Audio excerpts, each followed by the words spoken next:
ఇది ఇల్లు లేని నిరుపేదలకు శుభవార్త. తెలంగాణ ప్రభుత్వం ఇల్లు లేని నిరుపేదలకు ఇల్లు కట్టించేయడానికి ఇందిరమ్మ ఇళ్ల నిర్మాణాన్ని ఈరోజు ప్రారంభిస్తుంది. ఇందిరమ్మ ఇళ్ల నిర్మాణానికి ఈరోజు శంకుస్థాపన చేయబోతున్నారు. నారాయణపేట జిల్లా అప్పకపల్లిలో ముఖ్యమంత్రి చేతుల మీదుగా ఈ శంకుస్థాపన కార్యక్రమం జరగబోతోంది.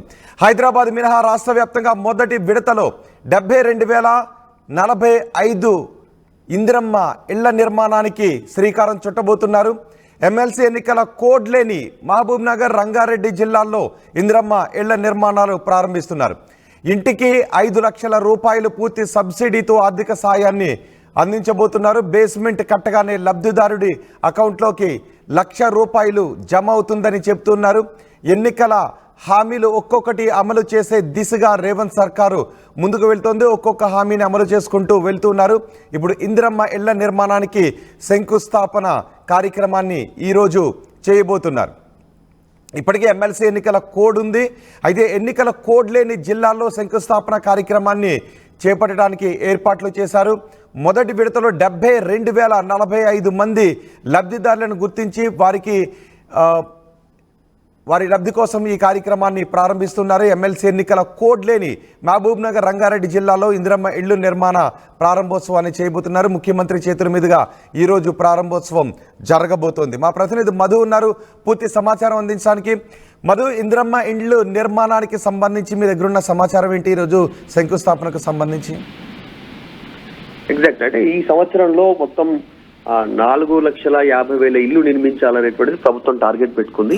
దాంట్లో మొదటి విడత కింద 72,045 ఇళ్ల ఇందిరమ్మ ఇళ్ల నిర్మాణానికి ఈరోజు ముఖ్యమంత్రి శంకుస్థాపన చేయనున్నారు. నారాయణపేట జిల్లాకు సంబంధించినటువంటి అప్పకపల్లి గ్రామంలో ఒక కార్యక్రమానికి హాజరవుతున్నారు. అక్కడ మహిళలతో నడిచేటువంటి పూర్తి స్థాయి పెట్రోల్ బంకు ఓపెన్ చేస్తారు. ఓపెన్ చేసిన తర్వాత అక్కడే బహిరంగ సభలో ఆయన ప్రసంగిస్తారు.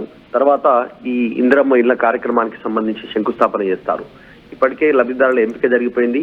మొదటి విడత కింద 5 లక్షల రూపాయల బెనిఫిషరీ సెలెక్ట్ చేస్తారు. లిస్ట్ అంతా కూడా మొదట బేస్మెంట్ తయారు కాగానే 1,00,000 రూపాయలు బెనిఫిషరీ అకౌంట్ లో జమ అవుతాయి. ప్రభుత్వం సూచించినటువంటి విధంగా అదే నిర్మాణ రీతిలో బేస్మెంట్ పూర్తి కాగానే 1,00,000 పడతాయి. మిగతా 4 లక్షలు విడతల వారీగా వారి అకౌంట్లలో జమ అవుతాయి. ప్రభుత్వం పూర్తిగా 5 లక్షల రూపాయల బెనిఫిషరీ ఇస్తా ఉంది. 1 రూపాయి కూడా లబ్ధిదారులు ఖర్చు పెట్టుకోకుండా ప్రభుత్వం సూచించినటువంటి విధంగా ఇలా నిర్మాణించుకోవడానికి ఈ ఫస్ట్ ఫేజ్ లో 72,045 ఇళ్లను మంజూరు చేసింది. దీనికి ఇప్పటికే 5 లక్షల పూర్తి సబ్సిడీ జమ చేయడం జరిగింది. అయితే నిజంగానే అటువైపు ఎన్నికల కోడ్ ఉంది కాబట్టి అందులో భాగంగా హైదరాబాద్, రంగారెడ్డి, మహబూబ్ నగర్ జిల్లాలో ఇలా ఇండ్ల నిర్మాణం ప్రారంభం కానుంది. ఎన్నికల కోడ్ ముగిసిన తర్వాత రాష్ట్ర వ్యాప్తంగా ఈ పథకాన్ని ప్రారంభించనున్నట్టు అధికారులు చెప్తా ఉన్నారు. ఇప్పటికే లబ్ధిదారుల ఎంపిక యాప్ ద్వారా పూర్తి అయింది లబ్ధిదారులకు సంబంధించి. సో ఈ పథకం అత్యంత ప్రతిష్టాత్మకంగా తీసుకుంటుంది. ఎన్నికల టైంలో ఇచ్చినటువంటి హామీ కాబట్టి ఇది ప్రారంభమై ఈ సంవత్సరంలో మొత్తం 4,50,000 ఇళ్ల నిర్మాణానికి పూర్తి చేయడానికి సమాయత్తం అవుతుంది రాష్ట్ర ప్రభుత్వం. అంటే ఇప్పుడు స్థలం ఉండి ఇల్లు లేని వారికి 5 లక్షల రూపాయలు, స్థలం లేని వాళ్ళ విషయంలో ఏం చేయబోతున్నారు? ఎగ్జాక్ట్లీ, మొదట సొంత భూమి, సొంత జాగా ఉన్నటువంటి వారికి మాత్రమే ఈ ఇందిరమ్మ ఇళ్ల లబ్ధికి జరిగేటువంటి అవకాశం ఉంది. వారికి మాత్రమే ఈ 5 లక్షల రూపాయలు బెనిఫిషియరీ అకౌంట్ లో పడేటువంటి అవకాశం ఉంది డైరెక్ట్ గా వాళ్ళకు. కానీ భూమి లేని, ఇల్లు లేనటువంటి ఎవరైతే ఉన్నారో వారికి కూడా ప్రభుత్వమే భూమి కేటాయించి తర్వాత వారికి కూడా 5 లక్షలు ఇళ్ల నిర్మాణానికి కేటాయించడానికి సిద్ధమవుతుంది. అది 2వ విడత. సో కాబట్టి దానిపైన కూడా ప్రభుత్వం దృష్టి పెడతా ఉంది. మొదటి విడతలో మాత్రం మొదట జాగా ఉన్నటువంటి వారికి పట్టా ఉండి రిజిస్ట్రేషన్ అయి ఉండి వారి పేరు మీద ఉన్నటువంటి భూమి ఉన్నటువంటి వారికి వెరిఫికేషన్ అయిపోయిన తర్వాత ఫస్ట్ ఫేజ్ లో వీళ్ళకి ఇస్తా ఉన్నారు. సెకండ్ ఫేజ్ ప్రభుత్వం భూమిని గుర్తిస్తుంది. ఆ స్థానికంగా ఊర్లలో, మండలాలలో, గ్రామాల్లో ఎక్కడైతే స్థానికంగా ప్రభుత్వ భూమి ఉందో అక్కడ వారికి భూ కేటాయింపు ఉంటుంది. అదేవిధంగా మళ్ళీ ఇంటి నిర్మాణానికి కూడా 5 లక్షలు కేటాయిస్తారు. సో మొదటి విడత మాత్రం భూమి ఉన్నటువంటి వారికే ఇస్తా ఉంది.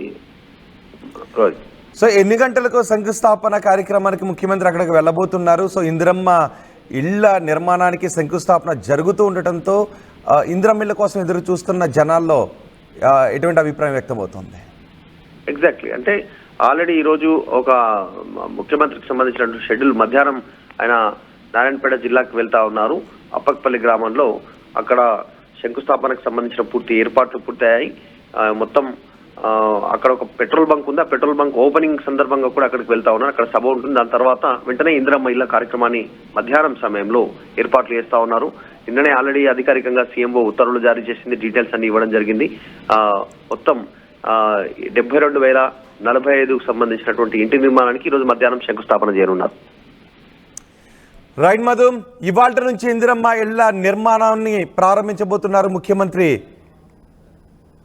నారాయణపేట జిల్లా అప్పకపల్లిలో సీఎం చేతుల మీదుగా ఈ కార్యక్రమం ప్రారంభం కాబోతోంది.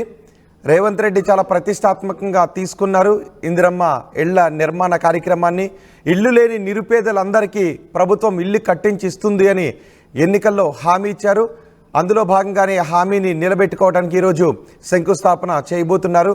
ఒక్కొక్క పథకాన్ని ఒక్కొక్క హామీని అమలు చేసుకుంటూ వస్తూ ఉన్నాము అని కాంగ్రెస్ నేతలు చెప్తున్నారు. ముఖ్యమంత్రి రేవంత్ రెడ్డి అదే చెప్తున్నారు. ఇప్పుడు హైదరాబాద్ మినహా రాష్ట్ర వ్యాప్తంగా మొదటి విడతలో 72,045 ఇందిరమ్మ ఇళ్ల నిర్మాణానికి శంకుస్థాపన చేయబోతున్నారు. ఎమ్మెల్సీ ఎన్నికల కోడ్ లేని మహబూబ్ నగర్ రంగారెడ్డి జిల్లాలో ఇందిరమ్మ ఇళ్ల నిర్మాణాలు ప్రారంభం కాబోతున్నాయి. ఇంటికి 5 లక్షల రూపాయలు పూర్తి సబ్సిడీతో ఆర్థిక సాయం చేయబోతున్నారు. బేస్మెంట్ కట్టగానే లబ్ధిదారుల అకౌంట్లోకి 1,00,000 రూపాయలు జమ అవుతాయని చెప్తున్నారు. ఆ పథకానికి ఈరోజే శంకుస్థాపన చేయబోతున్నారు. దీంతో ఆర్టీవీ యాప్ వార్తల్ని క్షణాల్లో చదివే అవకాశం ఉంటుంది. ఒక న్యూస్ పేపర్, ఒక టెలివిజన్ ఛానల్ మీ చేతుల్లో ఎప్పుడూ ఉంటాయి.